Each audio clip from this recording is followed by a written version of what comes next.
Good afternoon. I'm Lewis Powell, Southern Spirit Guide, and also the creator and guide for the Strange LaGrange Tour. I'm here by West Point Lake in southern Troup County, and this lake was created with the impoundment of the Chattahoochee River starting around 1975. And there are several stories that I tell that have taken place near this lake. One of the first stories is one of my personal stories. My parents moved to this area when I was about 3 or 4 years old, and they ended up building a house not far from the lake. And it was there that I had my very first paranormal experience.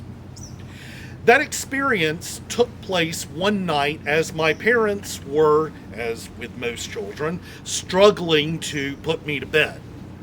My dad was tasked with the task of putting me to bed, and so he takes me into my bedroom and sets me down on the edge of the bed.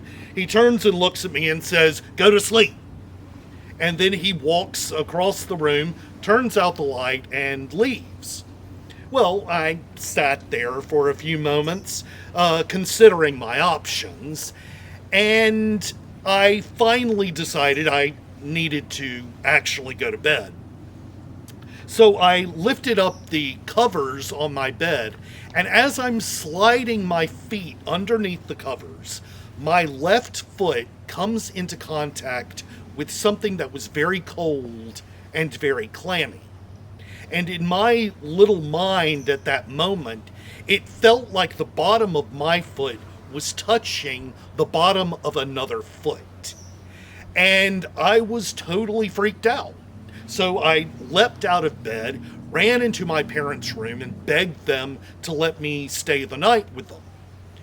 Of course, they declined, and my dad escorted me back to my bedroom. We pulled the covers back, and lo and behold, there was nothing there.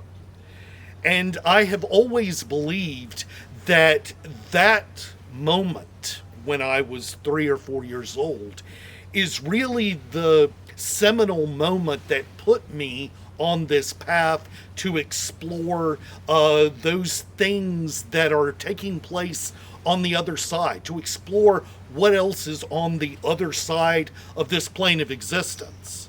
And over time, I have refined that and become an expert mostly in the ghosts of the American South. And being a Southerner, it is very satisfying to be able to talk about what is essentially my homeland.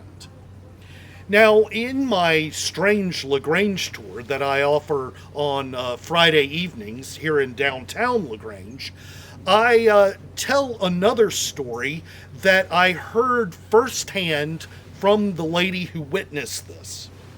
This story takes place in a small community called Liberty Hill that is just north, just up the river a little ways.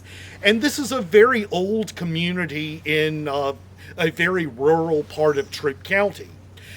Being a very rural community, most of the people who live in this community are, maybe a quarter mile, a half mile, or maybe a full mile away from their nearest neighbors. This lady and her husband lived in a very old house in the community, and they made an effort over time to get to know all of their neighbors. So it was really no surprise when one evening, as this lady is washing up after dinner, that she hears the back door open and in walks one of her neighbors. Well, he walks across the room and sits down at the kitchen table, and he doesn't say anything.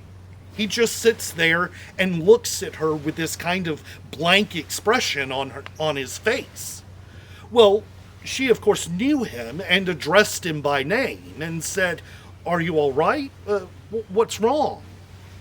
And the man didn't respond. He just continued to sit there staring at her with a blank expression on his face. A moment later, he stands up and walks across the room, only to disappear into the kitchen wall. Well, this lady wasn't really sure what had just happened to her, and wasn't really sure how to react. So she found her husband, told him what just happened, and he made the suggestion that she should contact the Troup County Sheriff's Department and have them go conduct a welfare check on this gentleman. So a deputy was dispatched, and a few hours later, the sheriff called this couple and let them know that their neighbor was in fact found dead in his residence and had probably been dead for several days. When this lady told me this story, she went on to explain that she had always believed this man came back to see her to make sure that he was given a decent Christian burial after someone found his body. Because he lived alone and didn't have much family or many friends, he was worried that someone would not find his body. And he decided to appear to this woman just to make sure that someone found him after he died.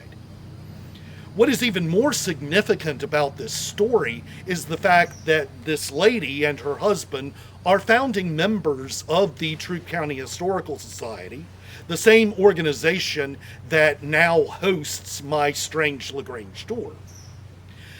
But there is something very interesting that the Troup County Historical Society has in their collection. And this object is surprisingly small. It's just about this size, and it now rests in a glass case that has a big question mark on it. And the story of this object is almost as fascinating as the object itself. This story goes back to a place near here about 1967 or 1968. A lady by the name of Nina Hearn lived in a house, and she liked to spend a great deal of time working on her garden. She would spend her days out puttering in the garden, and she did occasionally come up with Native American artifacts. She would usually scoop them up, put them in the pocket of her apron, and then take them inside, where she deposited them in a glass jar in her kitchen. Now, one afternoon, she happened to find this very small but kind of pillow-shaped stone that appeared to have something scratched into it. She wasn't sure if this was maybe some type of writing or some type of foreign language, but she ended up depositing it into the pocket of her apron, taking it inside and leaving it in the glass jar in her kitchen. A short time later, she ended up giving her grandson a number of the Native American artifacts that were left in that jar, including the small pillow-shaped stone. As kids are usually wont to do, he took this stone, became somewhat obsessed with it, and carried it around in his pocket for many months. After that, it found its way into a drawer in his chest of drawers. And it was there that a few years later, his mother discovered this odd pillow-shaped stone. Well, a short time later, the child's mother was looking through a book doing research for a Sunday school lesson. She turns the page, and there in a picture is a photograph of a very similar stone to the one that her mother gave to her son. So she went and found this stone in her son's chest of drawers. She pulled it out and she compared it to the picture in the book. The caption of that picture revealed that this stone was a cuneiform tablet. And oddly, the stone that her mother had discovered in her garden very closely resembled that cuneiform tablet. Eventually, the lady found out about Dr. Joseph Mahan, who was the curator of the Columbus Museum in Columbus, Georgia. Dr. Mahan was very interested in artifacts that are found out of place. That includes ancient Roman and Greek coins that were discovered under the streets of Columbus, as well as various pottery shards and stones engraved in ancient languages. He was sent this stone, and he took a look at it and was very surprised that this stone appeared to be Sumerian in origin. He also determined that instead of being stone, this small tablet was actually cast lead. After passing this stone among experts and scholars in the field of ancient languages and civilizations, one of the scholars was able to translate this tablet and confirm that yes, it is Sumerian in origin, and that the tablet is actually a receipt. This receipt was for the sale of a number of sheep to a businessman in the city of Ur, and this businessman was to take these sheep and sacrifice them to an ancient Sumerian goddess. Even more interesting is the fact that the reign of the king at that time is inscribed on this tablet, enabling the scholar to be able to date this tablet, and it was dated to 2050 BC.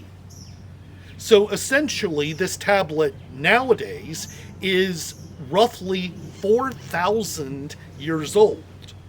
Of course, the question comes back to how did this tablet end up here in the wilds of Troup County, Georgia? And that is a question I'm not sure we will ever answer. Dr. Mahan, in an effort to learn more about the tablet, brought several of his scholar and academic friends to investigate Mrs. Hearn's garden. During the investigation, they looked at several of the artifacts that were found there and discovered that they were dating from the Archaic period, which would be roughly around the time that this tablet was produced. But even more interesting were evidence of actual charcoal pits, and there were little irregularly shaped discs of metal that seemed to indicate they were cast-offs from the casting process. Of course, again, you are left with the question of why would the Sumerians be visiting this inland portion of Georgia? And also, why would they be casting tablets of receipts from the city of Ur, mind you, here in the wilds of Troup County? I'm not sure if these questions will ever quite be answered, but among his scientific and academic friends, Dr. Mahan's friends were able to determine that some of them determined that this was an authentic tablet, while others determined that it could possibly be a fraud. Nevertheless, the tablet, after being passed around from hand to hand, now resides in the Legacy Museum on Main, operated by the Troup County Historical Society. And there it remains under a great big question mark. Thank you.